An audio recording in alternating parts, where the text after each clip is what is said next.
معزز سامعین، آج 21 اگست بروز اتوار سن 2022 ہے۔ میں جس عظیم شخصیت کو خراج عقیدت پیش کرنے جا رہا ہوں وہ ایک سچا سید، سچا حسینی، زمانہ جس کو امیر شریعت خطیب العصر سید عطاء اللہ شاہ بخاری کے نام سے یاد کرتا ہے۔ آپ 23 دسمبر سن 1892 کو اپنے ننیحال کے ہاں پٹنہ میں پیدا ہوئے۔ آپ نے ابتدائی تعلیم ہندوستان کے ضلع امرتسر میں مفتی غلام مصطفیٰ قاسمی صاحب سے حاصل کی۔ سن 1915 میں آپ نے زمانے کے ایک عظیم ولی پیر مہر علی شاہ گولڑا شریف کے ہاتھ پر بیعت کی۔ 1930 میں لاہور میں ایک بہت بڑے جلسے کے دوران فخر السادات خانوادہ رسول محدث کبیر سید انور شاہ کشمیری نے آپ کو امیر شریعت کا لقب دیا اور ہزاروں لوگوں کے ساتھ آپ کے ہاتھ پر بیعت جہاد فرمائی۔ معزز دوستو، اللہ تبارک و تعالی نے سید عطاء اللہ شاہ بخاری رحمۃ اللہ تعالی علیہ کو بے مثال خوبیوں اور بے مثال کمالات کے ساتھ نوازا تھا۔ 1929 میں آپ نے اپنے احباب کے ساتھ مجلس احرار اسلام کی بنیاد رکھی۔ آپ فنا فی اللہ اور فنا فی الرسول تھے، اکیلے ہی انجمن اور تنہا ہی ایک کارواں تھے۔ آپ کو خالق کائنات نے جہاں اور بے شمار خوبیاں دی تھیں، وہیں پر خطابت کا بے پناہ ملکہ آپ کو عطا کیا تھا۔ آپ کے زمانے میں ہمیں دور دور تک آپ کے پائے کا کوئی خطیب دکھائی نہیں دیتا۔ آپ مجموعہ کمالات تھے۔ آپ بیک وقت شعلہ نوا مقرر، شیریں بیاں خطیب اور واعظ نکتہ داں تھے۔ وقت کا عظیم خطیب، عظیم ادیب اور عظیم قلمکار شورش کشمیری آپ کا پانی بھرتا تھا۔ جواہر لال نہرو جو اردو زبان کا مہان شناور تھا، آپ کی زباندانی اور شگفتہ بیانی کا ہمیشہ اسیر رہا۔ آپ آزادی ہند کے عظیم رہنما، عظیم لیڈر اور عظیم مجاہد تھے۔ آپ کی ساری زندگی انگریز کے سامنے سینہ سپر رہی۔ یہی وجہ ہے کہ ہتھ کڑی آپ کا زیور اور جیل آپ کا دوسرا گھر بنی رہی۔ انگریز آپ کو اپنا بہت بڑا دشمن سمجھتا تھا، بلکہ جس مکتبہ فکر کے ساتھ آپ کا تعلق تھا وہ مکتبہ فکر ہمیشہ سے انگریز کی آنکھوں میں کانٹے کی طرح چبھتا رہا ہے۔ برصغیر پاک و ہند کی کوئی بھی ملی، قومی، سیاسی اور دینی تحریک ہو، علماء دیوبند اس میں سر فہرست نظر آتے ہیں۔ معزز دوستو، سید عطاء اللہ شاہ بخاری جن کی ساری زندگی انگریز کی مخالفت میں گزری تھی، وہ یہی سمجھتے تھے کہ انگریز کے انخلاء کے بعد متحدہ ہندوستان پر مسلمانوں کو ہی حکومت کرنے کا حق حاصل ہے، کیونکہ اس سے پہلے ہم نے 800 سال تک برصغیر پر بہت عظیم الشان حکومت کی تھی۔ اس لیے سید عطاء اللہ شاہ بخاری رحمۃ اللہ تعالی علیہ یہی سمجھتے تھے کہ بعد میں حکومت مسلمانوں کو ہی کرنی چاہیے۔ اسی وجہ سے آپ تقسیم ہندوستان کے مخالف بھی تھے۔ لیکن جب آپ نے دیکھا کہ تقسیم ہندوستان ناگزیر ہو چکی ہے، پاکستان کا مطلب کیا، لا الہ الا اللہ کے نعرے میں تحریک پاکستان میں جان ڈال دی تھی، اور اس کے ساتھ ہی جب قائد اعظم محمد علی جناح اور شاعر مشرق حضرت علامہ محمد اقبال اس کے روح رواں بنے، تو آپ یہ سمجھ چکے تھے کہ اب پاکستان کا بننا لازم ہو چکا ہے۔ آپ نے مجلس احرار اسلام کو بقائے پاکستان کے لیے سرگرم ہونے کا حکم جاری کیا۔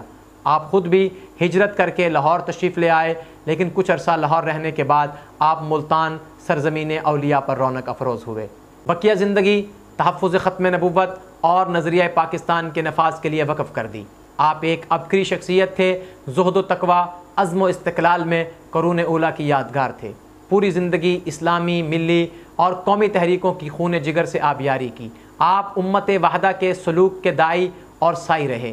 1953 کی تحریک آپ ہی کی محنت، آپ ہی کی کاوشوں کا نتیجہ تھی کہ تمام مسالک کے علماء و مشائخ ایک گلدستے کی مانند ایک پلیٹ فارم پر جمع تھے۔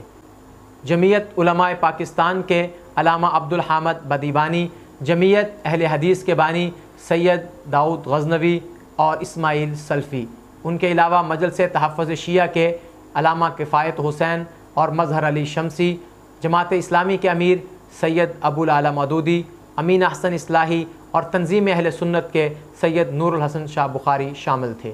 آپ ایسی عظیم شخصیت تھے کہ آپ کے ہم عصروں نے آپ کی عظمت اور آپ کی تعریف میں رطب اللسانی کی۔ آپ کی عظمت کا اندازہ اس بات سے بھی لگایا جا سکتا ہے کہ آپ کے زمانے کی جو تمام علمی، ادبی اور سیاسی شخصیات تھی وہ ہمیشہ آپ کی قدردان اور آپ کی عظمت و استقامت کی معترف رہی ہیں، جن میں ابوالکلام آزاد، محمد علی جوہر، ظفر علی خان، چودھری افضل الحق، انور صابری، نواب زادہ خان نصر اللہ، تاج الدین انصاری، شورش کاشمیری، مظہر علی اظہر، حسام الدین، بہاءالحق قاسمی اور علامہ طالوت ملتانی شامل ہیں۔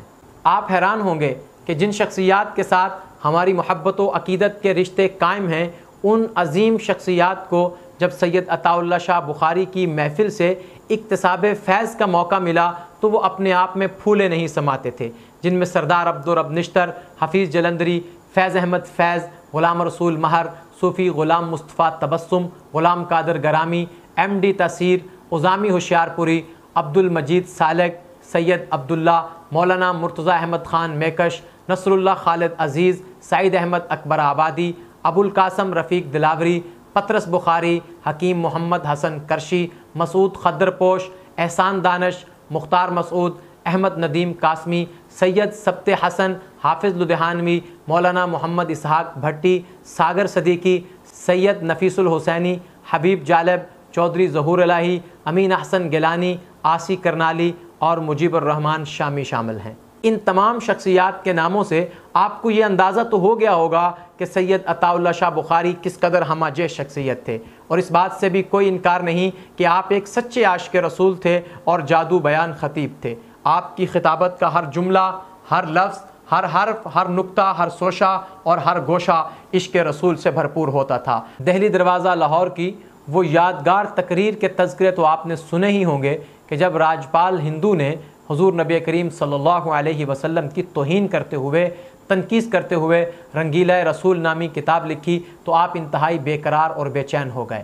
آپ نے لاہور دہلی دروازے پر جو جاندار اور شاندار تقریر کی، آپ نے نوجوانوں کے دلوں میں آگ لگا دی، پوری امت کے سینے میں ایک سور پھونک دیا کہ سینکڑوں نوجوان راجپال کو قتل کرنے کے لیے تیار ہو گئے، لیکن وہ قسمت غازی علم الدین شہید کی تھی، اور یہ اعزاز اللہ نے ان کے حصے میں رکھا تھا کہ ان کے خنجر سے راجپال جہنم واصل ہوا۔